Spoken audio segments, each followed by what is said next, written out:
অনেক সময় আমরা মানুষকে ধরে রাখার চেষ্টায় নিজেকে হারিয়ে ফেলি। দেখবেন যাকে আপনি মন থেকে মূল্য দিবেন একটা সময় সেই আপনাকে অবমূল্যায়ন করতে শিখে যাবে। নিজেকে প্রমাণ করতে করতে আমরা ভুলেই যাই আমরাও কারো চেয়ে কম নয়। অতিরিক্ত ভালোবাসা, অতিরিক্ত গুরুত্ব, অতিরিক্ত সম্মান সব কিছুই একটা সময় সস্তা হয়ে যায় অন্যের চোখে। আর ঠিক তখনই আমরা বুঝতে পারি নিজেকে ভালোবাসা ছিল সবচেয়ে জরুরি, সবার আগে।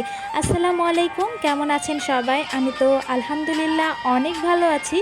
অনেকগুলো দিনের পর আজকে ছোট্ট একটা ব্লগ ভিডিও আপনাদের সাথে শেয়ার করব। ঈদের পর এইটাই আমার ফার্স্ট ব্লগ, মানে আমি এত বেশি বিজি ছিলাম। তো আজকে মনে হলো যে আপনাদের সাথে ছোটোখাটো একটা ব্লগ শেয়ার করি। অনেক দিন যাবত যেহেতু শেয়ার করা হচ্ছে না, তো সকালবেলার নাস্তাটা একদমই কমপ্লিট করে ফেলেছি। তারপরে মনে হলো যেহেতু একটু হালকা ঠান্ডা লেগেছে তাই একটু মশালা টি বানিয়ে নিচ্ছি।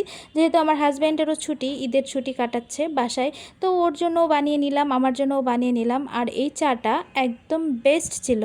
তারপর এই তো রান্নায় চলে এসেছি, দুপুরে রান্না করব। তো দুপুরে রান্না আজকে একটু মনে হলো যে নিজের পছন্দের কিছু রান্না করি, যেমন গরুর মাংস আলু দিয়ে আমার খুব পছন্দ। পাশাপাশি আরেকটা রেসিপিও করেছিলাম, সেটা হচ্ছে চাল কুমড়ো দিয়ে কাতল মাছ, সেটাও আমার পছন্দ। তবে বরবটি ভাজিটা খুব বেশি একটা পছন্দ করি না, সেটা আমার হাজব্যান্ড পছন্দ করে, ওর জন্য করেছি। তো এই তো গরুর মাংসটা আমি সবসময় যেভাবে রান্না করি, মানে এর আগেও আপনাদের সাথে অনেকবার আমি রেসিপি শেয়ার করেছি, তাই এখানে ডিটেইলি আমি আর দেখালাম না। তো আমি আমার মতো করে রান্না করে নিয়েছি। অনেকেই আলুটা পছন্দ করেন না, কিন্তু আমার বাসায় আলুটা অনেক বেশি পছন্দ করে সবাই, যার কারণে আমি আলু দিয়েই রান্না করেছি। আর এই রান্নাটা আজকেরটা অনেক বেশি মজা হয়েছিল।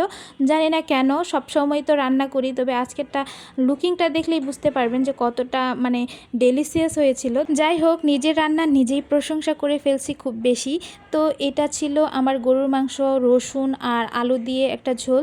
তো পাশাপাশি আমি যেহেতু চাল কুমড়াটা রান্না করব, যার কারণে এই তো চাল কুমড়াটা আগে থেকে আমি একটু জাস্ট বয়েল করে নিই। আমার কাছে মনে হয় এইভাবে রান্না করলে কিন্তু খেতে খুবই ভালো হয়। আর এদিক দিয়ে যেহেতু কাতল মাছ দিয়ে আমি রান্না করব, তো এখানে একটু রিলস ভিডিও নিচ্ছিলাম, যার কারণে একটু মজা করে ভিডিও বানাচ্ছিলাম। তো এখানে কাতল মাছের এক পিস মাথা দিয়ে দিয়েছি আর পছন্দ মতো মাছ দিয়ে দিয়েছি। এগুলো জাস্ট হালকা করে ভেজে নিব, ভেজে তারপরে রান্না করব। অনেকেই আছে যারা ভাজা মাছ খেতে পছন্দ করে না, তবে আমার বাসায় ভাজা মাছ ছাড়া একদম কোনো কিছু রান্না করা হয় না। তো এই তো এখানে পরিমাণ মতো সব রকম মশলা দিয়ে এই তো চাল কুমড়োটা দিয়ে দিয়েছি, যেটা আমি বয়েল করে রেখেছিলাম। তো এইভাবে চাল কুমড়োটা রান্না করলে আমার কাছে খেতে খুবই মজা হয়। আপনারা হয়তো অন্যরকমভাবে রান্না করেন, তবে আমি এইভাবেই রান্না করি সব সময়, আর এটাই আমার কাছে বেস্ট মনে হয়। আর এই তরকারির লুকিংটা এত বেশি সুন্দর এসেছে। আজকে যেহেতু অনেক বেশি গরম পড়েছে, এটা যেহেতু বেশ কয়েকদিন আগের ভিডিও, যার কারণে বলছি। তো মানে এত পরিমাণ গরম পড়েছিল, আর এই গরমের মধ্যে এরকম একটা আইটেম হলে মানে একদম বেস্ট একটা আইটেম মনে হয়, একদম শরীর মন সব কিছু ঠান্ডা হয়ে যায়। তো যাই হোক, এটা ছিল এই তরকারির ফাইনাল লুক। পাশাপাশি রান্না করেছিলাম বরবটি দিয়ে আলু ভাজি। যেহেতু বরবটিটা ফ্রিজে রাখলে বেশি দিন থাকে না, আনার সঙ্গে সঙ্গেই ভাজি করতে হয়। যদিও আমি পছন্দ করি না, আমার হাজব্যান্ড পছন্দ করে, যার কারণে বরবটিটা এর আগেও আমি নষ্ট করে ফেলেছি। এবার মনে হয়েছে যে না, আগে বরবটিটাই ভাজি করব, তারপরে অন্য সবজি খাবো। তো এই তো বরবটিটা ভাজি করে নিচ্ছি। আর বরবটির সাথে কিছুটা আলু দিলে কিন্তু খেতে খুবই ভালো লাগে। আমি সবসময় এরকম আলু দিই।